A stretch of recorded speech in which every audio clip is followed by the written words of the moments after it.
Hi hello ನಮಸ್ಕಾರ ಗ್ಯಾನೆಟಿ news ವೀಕ್ಷಕರೆಲ್ಲರಿಗೂ ಸ್ವಾಗತ. ನಾನು ನಿಮ್ಮ ಬೀರ್ಗನಹಳ್ಳಿ ಲಕ್ಷ್ಮೀನಾರಾಯಣ್. ವೀಕ್ಷಕರೇ, ಕಳೆದ ವರ್ಷ ಸೂಪರ್ ಹೀರೋ ಮೂವಿ ಹನುಮ್ಯಾನ್ ದೊಡ್ಡ ಮಟ್ಟಕ್ಕೆ ಹಿಟ್ ಆಗಿತ್ತು. ತೆಲುಗಿನಲ್ಲಿ ತಯಾರಾದಂಥ ಆ ಸಿನಿಮಾ ಪ್ಯಾನ್ ಇಂಡಿಯಾ ಮಟ್ಟದಲ್ಲಿ ದೊಡ್ಡ ಮಟ್ಟಕ್ಕೆ ಸಂಚಲನ ಮೂಡಿಸಿತ್ತು. ನಮ್ಮ ಕನ್ನಡ ಪ್ರೇಕ್ಷಕರು ಕೂಡ ಅದನ್ನ ತುಂಬಾ ಹತ್ತಿರದಿಂದ ನೋಡಿ ಮೆಚ್ಕೊಂಡು ಬಾಕ್ಸ್ ಆಫೀಸ್ ಕಲೆಕ್ಷನ್ ಅಲ್ಲೂ ದೊಡ್ಡ ಮಟ್ಟಕ್ಕೆ ಸದ್ದು ಮಾಡಿತ್ತು ಆ ಸಿನಿಮಾ. ಈಗ ಅದೇ ಸೂಪರ್ ಹೀರೋ ಮತ್ತೊಂದು ಸೂಪರ್ ಯೋಧನಾಗಿ ಬರ್ತಾ ಇದ್ದಾರೆ ಈ ವರ್ಷ. ಅದೇ ಮಿರಾಯ್. ಈಗಾಗಲೇ ಟೀಸರು, ಸಾಂಗ್ಸು ಮತ್ತೆ ಟ್ರೈಲರು ಈ ಸಿನಿಮಾನ ನೋಡ್ಲೇಬೇಕು ಅಂತಕ್ಕಂಥ ಒಂದು ಇದನ್ನ ಅಂಶವನ್ನ ಒತ್ತಿ ಒತ್ತಿ ಹೇಳ್ತಾ ಇದ್ದಾವೆ. ಅದಕ್ಕೆ ಕಾರಣಗಳು ಹಲವು. ಏನಕ್ಕಂದ್ರೆ ಸಾಮಾನ್ಯವಾಗಿ ಈ ಸೂಪರ್ ಹೀರೋ ಅಥವಾ ಆಕ್ಷನ್ ಅಡ್ವೆಂಚರ್ ಸಿನಿಮಾಗಳನ್ನ ಮಾಡಿದಾಗ, ಫ್ಯಾಂಟಸಿ ಆಕ್ಷನ್ ಅಡ್ವೆಂಚರ್ ಸಿನಿಮಾಗಳನ್ನ ಮಾಡಿದಾಗ ಗ್ರಾಫಿಕ್ಸ್ಗೆ ಜಾಸ್ತಿ ಒತ್ತು ಕೊಡಲಾಗುತ್ತೆ. ಆದರೆ ಇದು ತುಂಬಾ ರಿಯಲಿಸ್ಟಿಕ್ ಆಗಿ ಈ ಸಿನಿಮಾನ ಕಟ್ಕೊಟ್ಟಿದ್ದಾರೆ. ತುಂಬಾ ಪ್ಯಾಷನ್ ಇಂದ ಒಂದೊಳ್ಳೆ ಟೀಮು ಈ ಸಿನಿಮಾನ ಕಟ್ಟಿದೆ. ಒನ್ಸ್ ಅಗೈನ್ ಮಿರಾಯ್ ಸಿನಿಮಾ ಈಗ ಪ್ಯಾನ್ ಇಂಡಿಯಾ ಲೆವೆಲ್ ಅಲ್ಲಿ ವರ್ಲ್ಡ್ ವೈಡ್ ರಿಲೀಸ್ ಆಗ್ತಾ ಇದೆ. ಇದೇ ಸೆಪ್ಟೆಂಬರ್ 12th. ಸೊ ಆ ಸೂಪರ್ ಯೋಧ ನಮ್ಮೊಟ್ಟಿಗಿದ್ದಾರೆ. He is none other than ತೆಲುಗಿನ ಸೆನ್ಸೇಷನಲ್ ಹೀರೋ ತೇಜ ಸಜ್ಜಾ ಅವರು. ಸರ್, ಕಾರ್ಯಕ್ರಮಕ್ಕೆ ಆತ್ಮೀಯ ಸ್ವಾಗತ. Thank you. ಹೇಗಿದ್ದೀರಾ sir? All good brother, thank you. Kannada, Bangalore, Kannada audience ಅಂದಿದ್ದ ತಕ್ಷಣ ಏನ್ ನೆನಪಾಗುತ್ತೆ sir? Of course, now we have Rishabh sir, Yash sir, of course films. We are always into films, so we love Kannada cinema. The way it is glorifying in the recent past is fantastic, and we get inspired a lot from all these films, of course. Yeah. Super.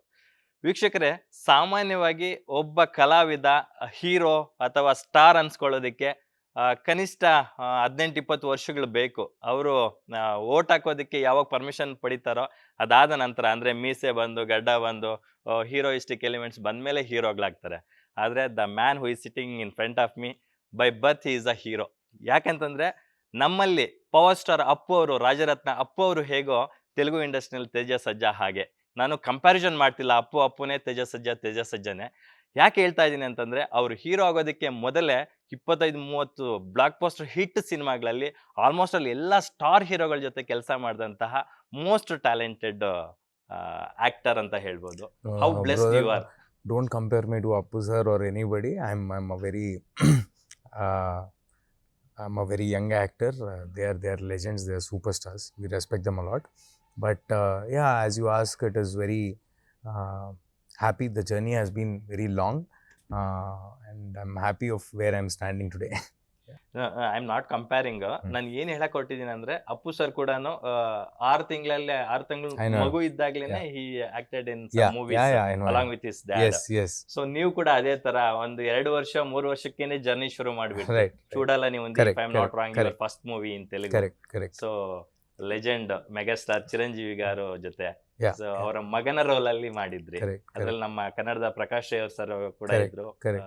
ಅವರು ಆ ಟೈಮ್ಗೆ ಪೀಕಲ್ ಇದ್ದಂತಹ one of the most talented actor Prakash Rai ಅವರು. So ಅದು ಆ cinema ನೆನ್ಸ್ಕೊಂಡ್ರೆ ಏನ್ ನೆನಪಾಗುತ್ತೆ sir? Very early on I started. I was 2.5 years old. Acting with legends like Chiranjeevi sir is a blessing. I think it's destiny. I have no film background, but yet I was selected in that film, and from there on my life has changed. Yeah, so yeah.